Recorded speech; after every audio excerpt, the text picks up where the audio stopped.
Mateo capítulo 16, versículo 18.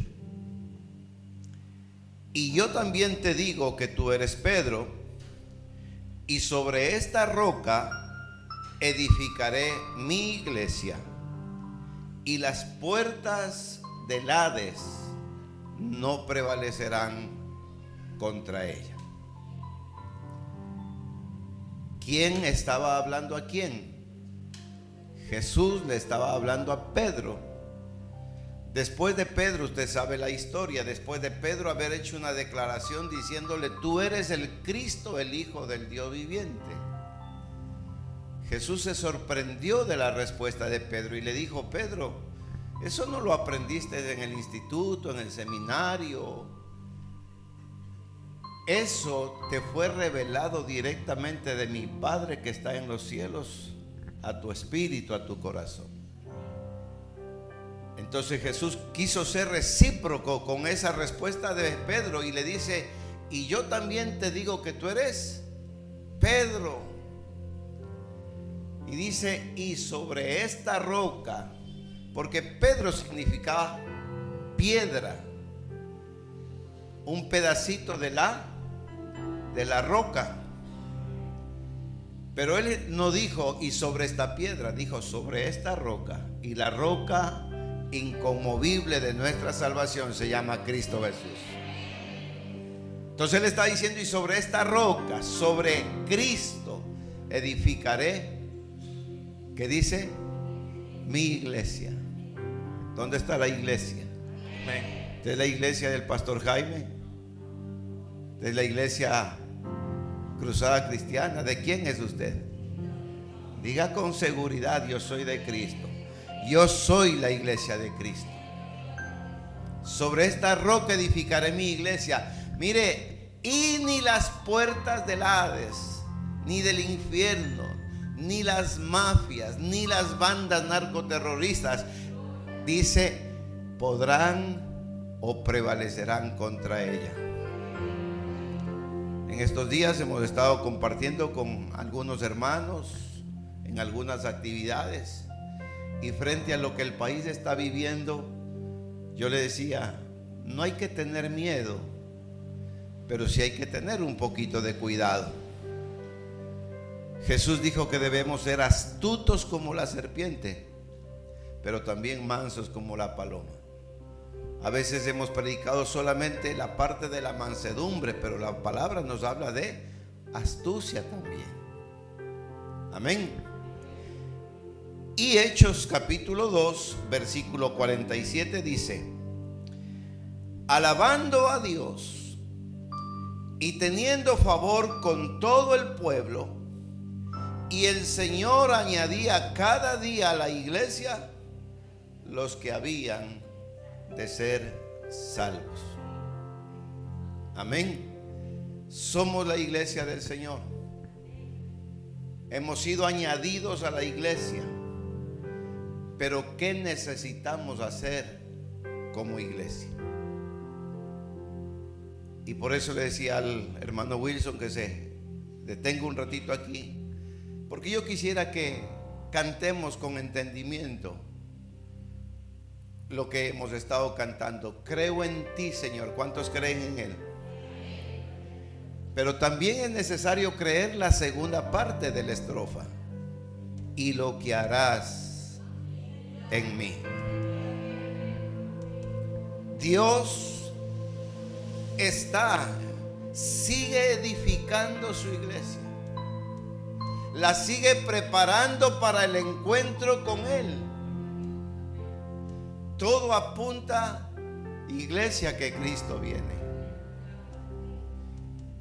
Todo apunta, está todo listo y preparado para la iglesia, para la venida del Señor. Por eso es que como iglesia, de seguir cumpliendo el propósito de Dios, yo no me quiero quedar. Yo no quiero que usted se quede, porque cosas terribles vendrán para los que se quedan, para el mundo que se queda. Por eso la Biblia habla de dos cosas. Mejor dicho, Mateo capítulo 24 habla de tres etapas. una etapa de tribulación que es la que estamos viviendo. Estamos viviendo atribulados. Pero decía, con temor pero con cuidado. Sin temor pero con cuidado. Atribulados pero no desamparados. El Señor está con nosotros. ¿Cuántos creen? Amén. La segunda etapa habla Mateo de la gran tribulación. O sea, hay una etapa de tribulación, la gran tribulación y la ira de Dios. Entonces estamos en esta etapa de la gran tribulación preparándonos ¿para qué? Para el encuentro con Él. Cuando usted y yo, cuando la iglesia del Señor sea arrebatada, la Biblia dice que empieza la gran tribulación, tiempo de dolor como nunca antes ha habido en el mundo. La Biblia dice, donde muchos quisieran morir, preferirían morir a estar vivos. Pero mire lo que dice la Biblia, pero la muerte huirá de ellos. Y eso no es manipulación, eso es palabra de Dios. Y Dios no tiene necesidad de manipular a nadie. Y lo que hacemos aquí es enseñar a la iglesia. Cierre sus ojitos. Imagínense que está frente al Señor, frente a Jesús, como estuvo Pedro en esa ocasión con Jesús. Y dígale desde lo más profundo de su corazón: creo en ti, Señor. Dígale: creo en ti, Jesús, y lo que harás en mí. Creo, dígale: creo en ti, Jesús,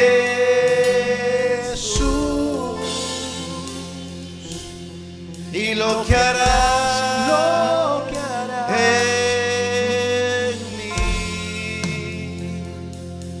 en mí. Dígale: recibe toda. Recibe, Señor, en esta mañana toda la gloria. Recibe, Señor, de tu iglesia, de tu pueblo, de aquellos que hemos sido redimidos por la sangre del Cordero. Recíbela, Señor, recíbela, que lo hacemos de corazón. Alabado sea tu nombre, Jesús.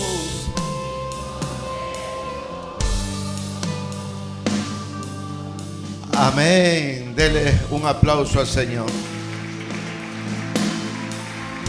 Tome su asiento, por favor.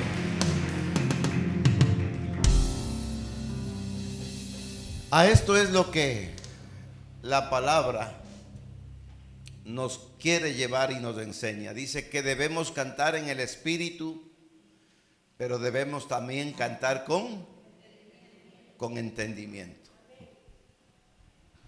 En el Espíritu, con gozo, con alegría, pero también con entendimiento. ¿Sabe por qué? Porque a veces estamos tan fervientes en el Espíritu y cantamos y decimos cosas, pero por no tener entendimiento, a veces estamos cantando cosas indebidas. Y yo siempre les he contado, en estos días me voy a ver con él, un amigo que en el fervor del cántico, él cantaba: nunca, nunca Cristo me ha salvado, nunca, nunca Cristo me ha dejado. Mire, nunca, nunca Cristo me ha salvado. Y el coro no era así. El coro decía: nunca, nunca Cristo me ha dejado. Que es diferente, ¿sí o no? Que Dios no nos deja nunca es diferente a que no nos salvó nunca. Y otra hermanita que cantaba ese coro que cantamos hace años. Oh moradora de Sión, alaba a Jehová. La hermanita cantaba como la lora de Sión, alaba a Jehová. Y usted le veía cantar, pero ferviente en el espíritu, con gozo, con alegría, levantando las manos. Estaba cantando en el espíritu, pero estaba cantando sin entendimiento. Por eso es importante cuando cantamos saber qué es lo que estamos cantando. Lo que les digo parece que fuera chiste, pero es una realidad. Y por eso a veces digo, piense bien, analice bien lo que estamos cantando. ¿Qué es la iglesia? ¿Cuántos son la iglesia del Señor? Mire lo que dijo Jesús. Tú eres Pedro, y sobre esta roca edificaré mi iglesia. Somos la iglesia de Jesús. Somos la iglesia de Jesucristo.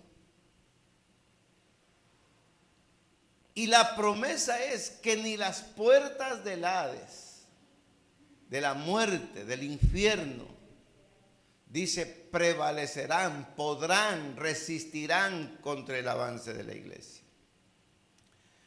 A lo largo de estos 2000 años de vida después de Cristo y después de haber sido constituida la iglesia del Señor, han habido muchos hombres, han habido muchos grupos que han tratado de destruir, de desaparecer, de enterrar a la iglesia del Señor.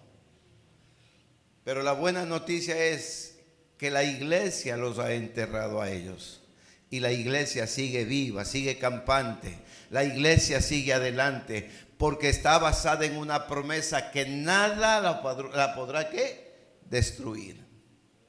Porque lo que es de Dios, diga conmigo, lo que es de Dios permanece para siempre. El mundo hoy está tratando de destruir otra institución creada por Dios y que es la base de la iglesia, y es la familia. ¿Cuántos ya vieron Barbie?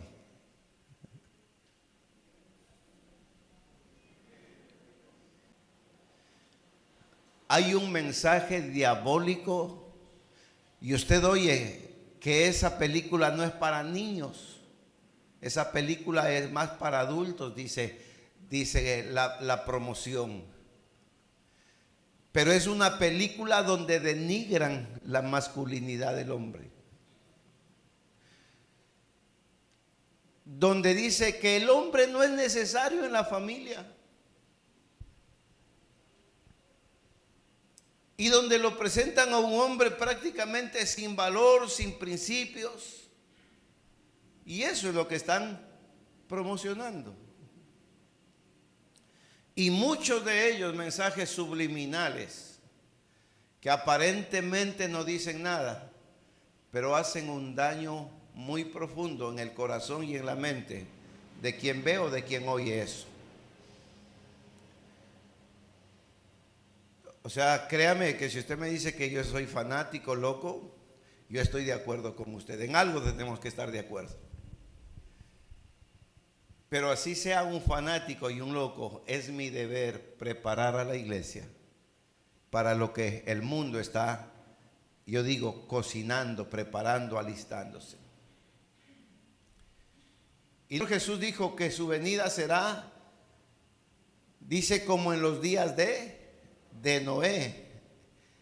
Y otro ejemplo puso Jesús, dijo, como en los días de Sodoma y de Gomorra, así serán los días antes de la venida del Señor. Al principio comenzaron con el grupo LGTB. Ya de esto en muy poco tiempo ya no podremos predicar. O tendremos que irnos presos o tendremos que callar. Pero mientras podamos lo vamos a hacer. Mientras tenemos que hacerlo, lo vamos a hacer. Yo siempre le digo, haz las cosas cuando quieras y haz las cosas cuando puedas hacerlas. Porque hay muchas veces que cuando querramos hacer las cosas será demasiado tarde y ya no podamos. Pero hoy tenemos todavía libertad, ¿verdad? En estos días me visitó un hermano pidiendo autorización para conversar un poquito con la iglesia y pedir. No pedimos ni oración, no pedimos nada, no pedimos, dinero, no pedimos nada. Lo único que pedimos es oración por los hermanos que están siendo perseguidos y martirizados en el Medio Oriente. Hay gente en el Medio Oriente que no puede predicar la palabra. Se reúnen como iglesia en cuevas, en alcantarillas. Comparten la palabra de Dios y cada uno va a su casa como que nada ha pasado. Porque si no, o son llevados presos o son muertos. Entonces dice, nosotros como iglesia acá, con la libertad que tenemos, necesitamos orar por ellos. Y el video del fundador de este grupo, un pastor que por 14 años estuvo preso, confinado en una celda de 2 metros cuadrados. Y cada vez que el guardia iba, abría la puerta y lo encontraba orando. Y lo sacaba, le golpeaba, le daba palo en las plantas de los pies. Ese tipo gritaba, lloraba. Y el carcelero, ya se te acabe la oración. Pero cada vez que el guardia iba a darle comida o a ver cómo estaba, lo encontraba orando.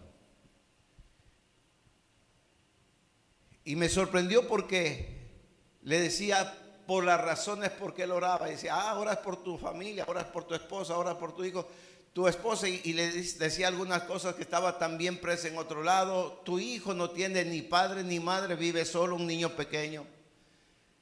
¿De qué te sirve orar? 14 años sufriendo todo eso. ¿Y sabe cuándo se salva? ¿O cuándo lo suelta el carcelero? Cuando el carcelero va un día y a sí mismo le encuentra orando y le dice, ¿y ahora por qué estás orando?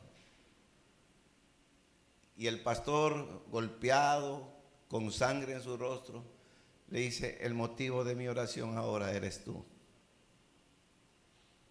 Orando, la Biblia dice, por los enemigos. Orando por los que nos aborrecen, bendiciendo a aquellos que nos maldicen. Y este hombre, este pastor cuando sale, comienza a levantar de orar por los que son maltratados y perseguidos en el Medio Oriente o en el mundo entero. Así que tenemos ahí una carguita para orar. Pero también necesitamos orar por nuestro país como iglesia. Y quiero anunciarles de una vez, este sábado, primer sábado de agosto, el mes de agosto es un mes muy decisivo, determinante para la continuidad de nuestro país. Y como iglesia necesitamos orar. No sabemos nunca. Desde aquí diremos por quién votar. Respetamos su decisión, pero creo que como iglesia, y por eso vamos a ver lo que es la iglesia, como iglesia necesitamos orar para que Dios tenga misericordia del país y ponga la persona que Dios crea es lo que conviene al país. Amén.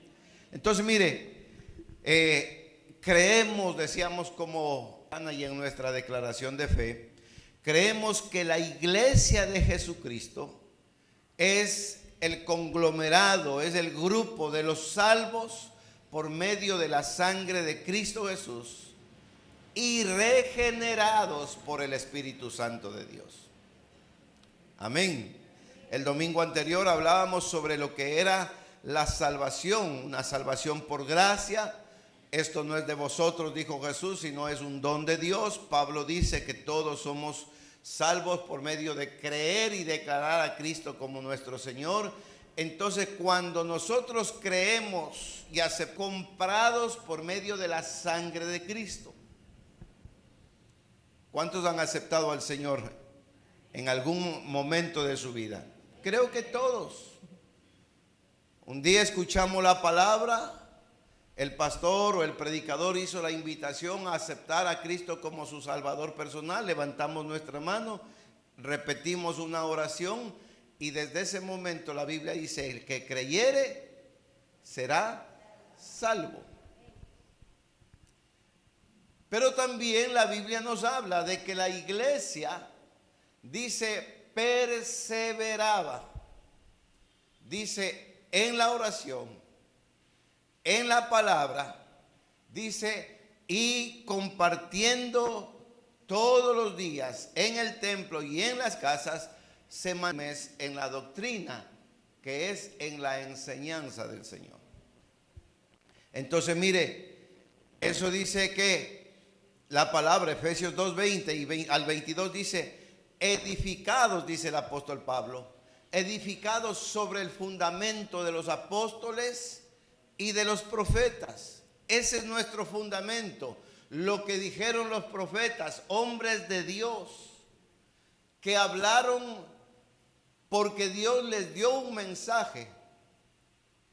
Y los apóstoles, esos hombres que estuvieron con Jesús, que fueron testigos desde su bautizo hasta su ascensión, fueron testigos de su muerte, de su resurrección, estuvieron con Jesús.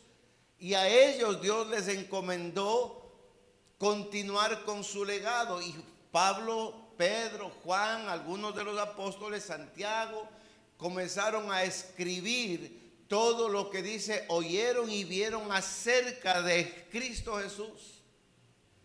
Entonces ahora Pablo dice que la iglesia está fundamentada, dice, sobre la enseñanza, sobre la doctrina, sobre los fundamentos de los apóstoles y de los profetas. Pero todos coincidieron en que la piedra angular, la piedra principal, el fundamento, digamos, que sostiene a la iglesia, no es ni Pedro, ni Pablo, ni Chucho, ni Jacinto, ni José. La piedra angular, la piedra fundamental es Cristo Jesús. Él es la roca, Él es la base de nuestra fe. ¿Puede darle un aplauso al Señor? Mire, edificado sobre el fundamento de los apóstoles y profetas, siendo la principal piedra del ángulo Jesucristo mismo. Dice, en quien el edificio bien ajustado, bien coordinado, va creciendo para ser un templo o un santuario, dice otra versión, santo, sagrado en el Señor. En quien también vosotros sois juntamente edificados para morada de Dios en el Espíritu. Vamos siendo ¿qué? Edificados. Vamos siendo preparados, enseñados. Cuando usted construye una casa, cerró las 4 paredes, puso las puertas y ventanas, se pasó, porque ya el presupuesto no le alcanzó para más. Pero poquito a poquito usted fue enluciendo una pared, después de un tiempo la fue pintando, y usted se da cuenta que siempre en la casa hay algo que hacer, algo que mejorar. ¿Sí o no? Aunque sea un cuadro, de ese cuadro ya está muy viejo, hay esa foto ya de mi abuelita ahí cuando era joven, Siempre hay algo que mejorar. En nuestra vida como iglesia, cuando somos edificados, usted debe entender que siempre tenemos algo que mejorar. Cuando la Biblia habla que la iglesia es edificada sobre el fundamento de los profetas y de los apóstoles, está hablando de todos esos hombres que registra la palabra de Dios. No de los profetas contemporáneos.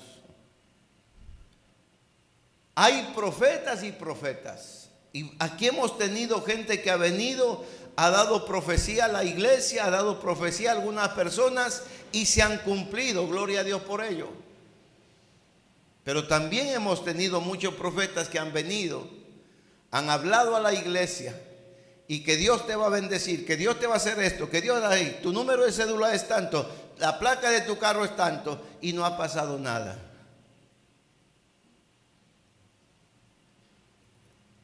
Hace 15 días estaba predicando en Machala. Yo quisiera ser un profeta que le diga a usted cuál es el número de su placa, cuál es el número de su cédula, qué le va a pasar el día de mañana, pero eso posiblemente le edifica o lo destruye a usted, pero no edifica a la iglesia.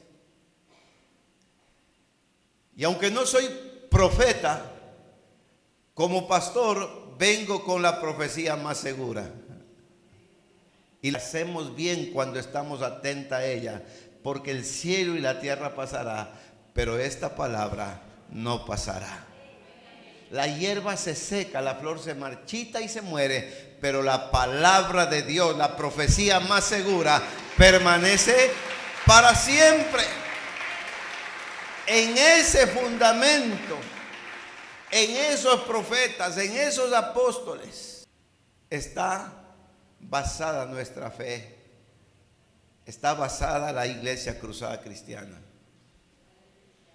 Mire, yo tengo hoy, por ahí me mencionaron, tengo hijos espirituales que ya son apóstoles, ya son profetas, otros son querubines, y gloria a Dios por ellos.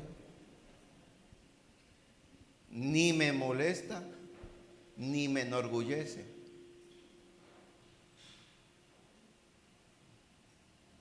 Pero lo que necesitamos como siervos de Dios es que la iglesia sea edificada en el fundamento de los apóstoles y de los profetas, y que sepa que la piedra angular es Cristo Jesús. Que me falte el pastor, que me falte el profeta, que me falte el apóstol, que me falte el maestro, que me falte el evangelista, pero que nunca me falte Cristo Jesús. En la base, estamos edificados en el fundamento de los apóstoles y profetas.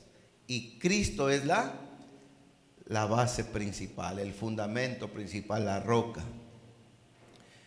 Cuando hablamos de iglesia, el deber de la iglesia, mire lo que es, dice Hechos capítulo 12, versículo 5. Hechos 12, 5. Gracias a Dios en ese entonces no había las redes sociales que hay ahora. ¿Y por qué digo gracias a Dios? Porque imagínense el apóstol Pedro preso en una cárcel. Tendría sus defensores, pero también tendría sus detractores. El apóstol, el que se dice apóstol de Jesucristo, el hermano Pedro, el que hizo la declaración de que Cristo era el Señor, el Cordero de Dios, preso.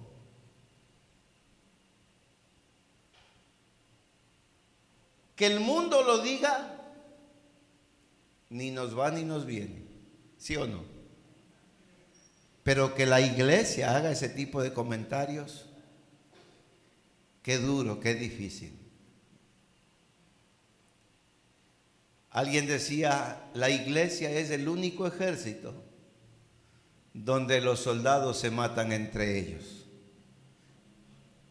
Esa iglesia no es esta, es de ahí para afuera. Mire lo que hace la iglesia. Dice la Biblia que Pedro estaba preso. Dice, pero la iglesia hacía oración a Dios sin cesar por él. ¿Ve cuál es nuestra responsabilidad como iglesia? ¿Qué es la iglesia? Somos los redimidos por la sangre de Cristo. Si usted cree que es redimido por la sangre de Cristo y cree que es parte de la iglesia, su deber es orar los unos por los otros. Que el hermano está bien, gloria a Dios. Que no está pasando bien, no piense que a lo mejor algo hizo que por eso está pasando lo que está pasando. Ore por él. La iglesia dice, hacía oración sin cesar por Pedro. ¿A quién? A Dios. Y a mí me llama la atención. La iglesia orando por Pedro. Y el Señor saca a Pedro de la cárcel. ¿Y a dónde se dirige Pedro? A donde los hermanos. Pedro sabía que la iglesia estaba orando por él y como una forma de gratitud va a la iglesia y golpea la puerta. Y sale una muchacha y ve y le cierra la puerta y asustada va a decir, parece que Pedro está afuera. No creo porque Pedro estaba preso. ¿Sabe qué significa esto? Que muchas veces oramos a Dios por algo y cuando vemos los resultados dudamos del poder de Dios. La iglesia hacía oración por Pedro. Y mire lo que dice en el capítulo 16, verso 5 de Hechos mismo. Dice, así que las iglesias eran consolidadas o confirmadas en la fe y aumentaba en número cada día. Era consolidada o confirmada en la fe. ¿Quién? La iglesia. Los miembros de la iglesia. No el edificio, sino nosotros éramos consolidados cada día. Dice en el libro de Hechos, mire lo que dice. En Hechos capítulo 2, versículo 42 dice, verso 41 y 42. Así que los que acogieron bien la palabra fueron bautizados y se añadieron aquel día como 3,000 personas. Y se ocupaban asiduamente en la enseñanza de los apóstoles, en la comunión unos con otros, en el partimiento del pan y en las oraciones. La iglesia es un ser activo, es un ser vivo.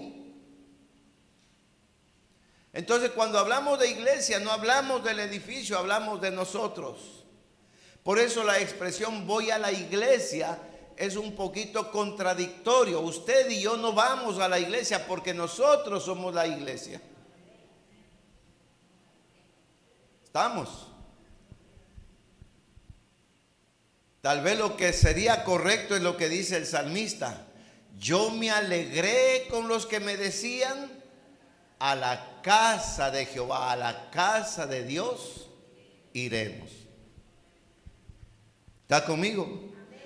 Entonces mire, la iglesia es el conglomerado de todas las personas salvas por el Señor Jesucristo y regenerados por el Espíritu Santo de Dios.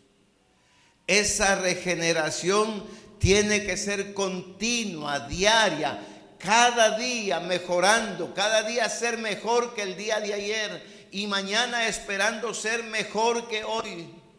Y dejar al Espíritu Santo que nos redarguya, que nos corrija, que nos enseñe.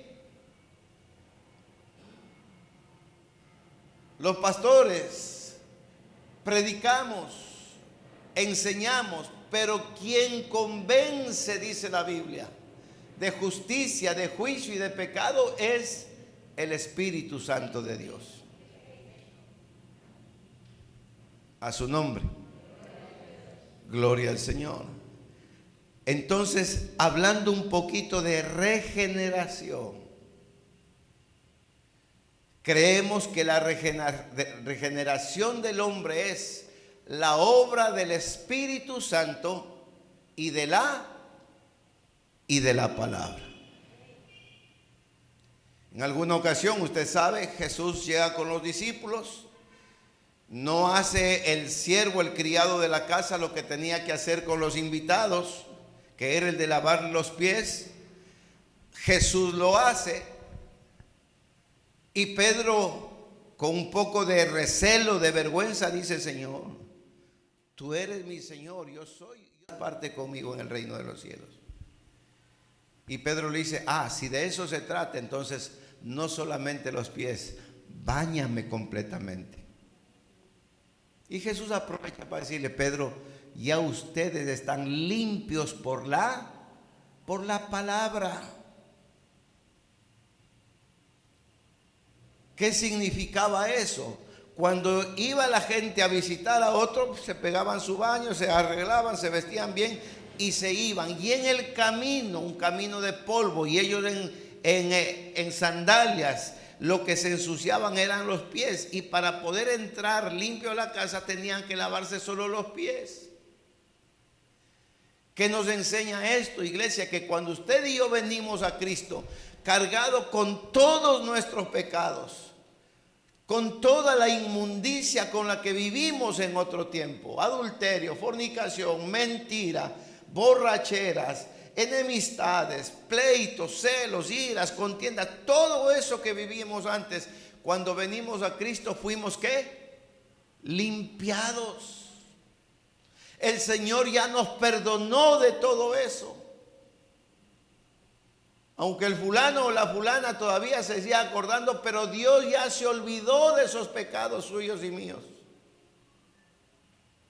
Pero en el diario vivir, a veces por ahí tenemos que hacer una mentirita por necesidad. Tenemos por ahí alguna cosita que a Dios no le agrada. Y por eso es que la palabra del Señor dice: hijitos míos. ¿Cuántos son hijos de Dios? La iglesia está conformada por los hijos de Dios. Pero el apóstol Juan dice: hijitos míos, si alguno ha pecado, dice, abogado tenemos para con el Padre, a Jesucristo el justo. Entonces Dios y la palabra saben que a veces los hijos nos ensuciamos los pies.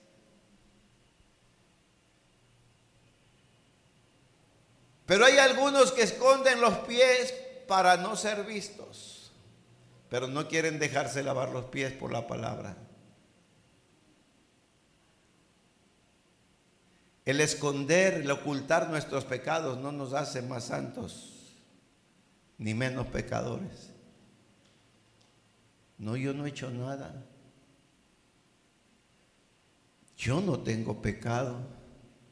El mismo Juan dice: si decimos que no tenemos pecado, mentimos y le hacemos a él mentiroso.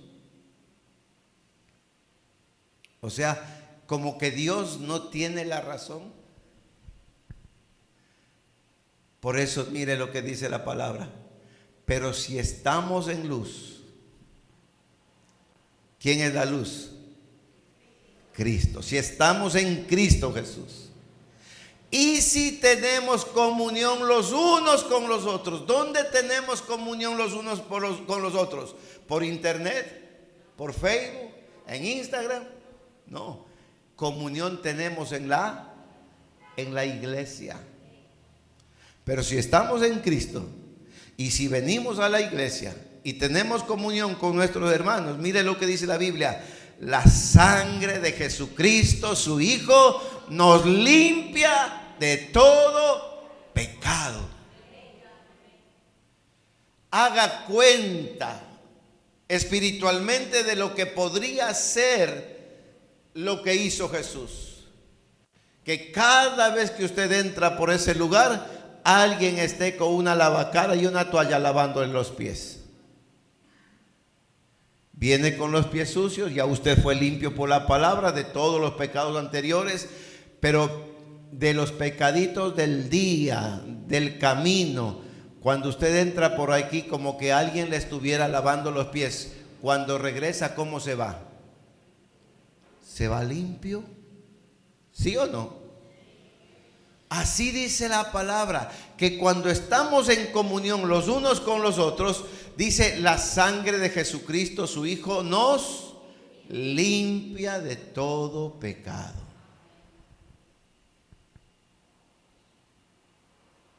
¿Quién? No el mensaje del pastor.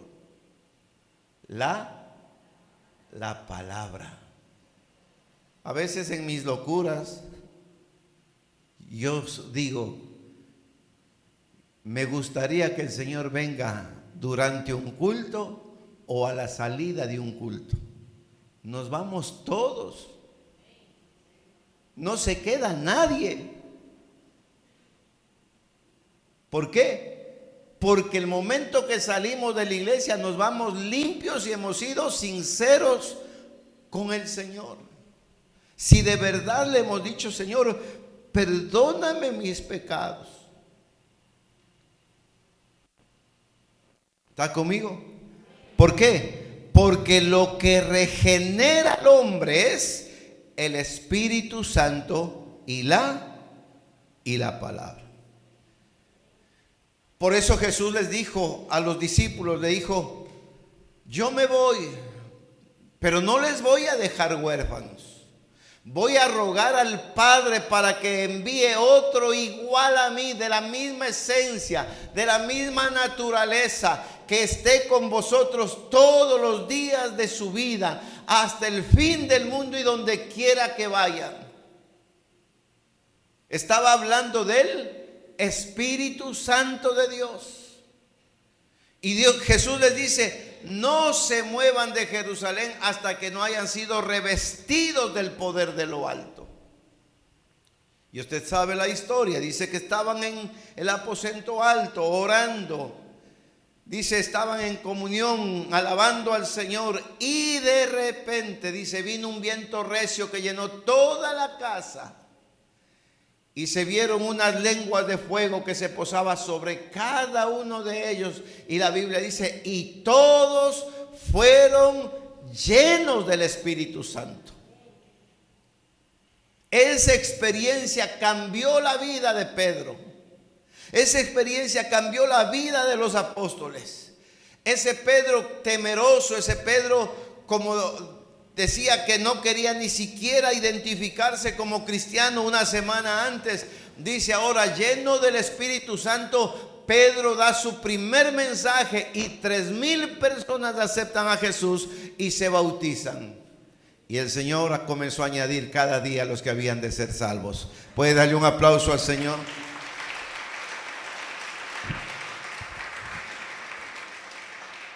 Y se cumplió lo que Jesús les dijo. Y recibiréis ¿qué?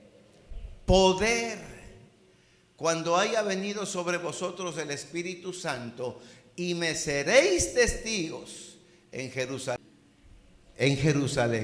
en la casa, en Judea, en la vecindad, en Samaria, en todo Guayaquil, para que puedas irte a la China, Alemania, Italia, a Bélgica, a los Estados Unidos, a ser testigo del Señor. Empieza por casa. Amén. Empiece por casa. Entonces mire, la palabra dice, Juan 16:13, pero cuando venga el Espíritu de verdad, esto dijo Jesús, Él los guiará a toda la verdad, porque no hablará por su propia cuenta, sino todo lo que oyere, y os hará saber las cosas que habrán de venir. Mire, cuando usted oye solo noticias en el mundo, usted se llena de temor, de miedo. Mire, conozco gente que tiene miedo venir a la iglesia, porque le pueden secuestrar, porque le pueden matar, porque le pueden robar, porque una bala perdida le puede cambiar el rumbo de su vida. Miedo por las noticias. Es verdad que estamos viviendo tiempos peligrosos, pero no tenemos que tener miedo. Pero sí cuidado, ser prudentes, no exponernos. Pero cuando yo leo la palabra de verdad, cuando yo estoy en comunión con el Espíritu Santo me dice: todo lo que está pasando son los tiempos últimos. Cristo viene, porque el Espíritu y la iglesia dice: ven, Señor Jesús. Mi corazón comienza a llenarse de alegría, de fe, de esperanza. Me regocijo en medio de los tiempos, no por lo que está pasando, sino por lo que viene. Dice: Él os hará saber las cosas que habrán de venir. Por eso usted me oye decir: orar para que lo que estamos viviendo cambie es perder el tiempo. Escúcheme bien y entiéndame bien. Orar para que cambie el mundo, la convulsión, lo que el mundo está viviendo, es perder el tiempo. Lo que debemos orar es para que el Señor nos guarde y que nuestra fe y nuestra esperanza no se pierda para cuando Él venga.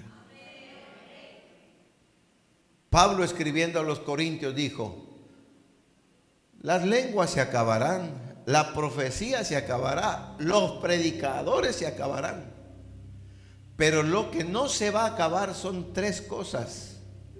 Dijo: la fe, la esperanza y el amor. Estos tres. Y el mayor de ellos, dijo, es el amor. Pero ¿sabe qué es lo que la iglesia necesita mantener hasta el final? Es la fe, más que el mismo amor. Es la fe. Porque Jesús, mire lo que dijo. Jesús, siendo amor, sabiendo que Dios es amor, Jesús dijo: cuando el Hijo del Hombre regrese a esta tierra, ¿hallará fe? ¿Qué es lo que el diablo va a tratar de quitar de su mente y de su corazón? La fe en Dios. No, ¿dónde está Dios en todo esto que estamos pasando? Si Dios estuviera pendiente de nosotros, no se hubiese muerto mi papá, no se hubiese muerto mi mamá, no hubiese tenido ese accidente, no me hubiesen botado el trabajo. ¿Dónde está Dios? Y comienza ¿a qué? A perder la fe. Me gusta cuando los jóvenes hebreos, el rey dijo: si no adoran a la imagen que yo he levantado, van a ser lanzados en el horno de fuego, y no habrá Dios que les libere de eso. ¿Entendieron? Sí, Señor. ¿Y qué van a hacer? Mire, oh rey, aquí hemos conversado los tres, nos hemos puesto de acuerdo que nuestro Dios, el Dios en el que creemos, Jehová de los ejércitos, nos puede librar de tu mano, oh rey. Otra cosa: y si no quiere librarnos, no es porque no puede, y si no quiere librarnos, igual nosotros no vamos a doblar nuestras rodillas a otro Dios que no sea Él. Aleluya. No pongamos condiciones a Dios. Si me sanas, si me das esto, si me das aquello, te serviré. No, sírvale a Él con o sin. Si le da o no le da, sírvale a Dios, porque no hay mejor cosa que servir a Dios. Mantenga firme su fe. Y permítanme terminar con esto.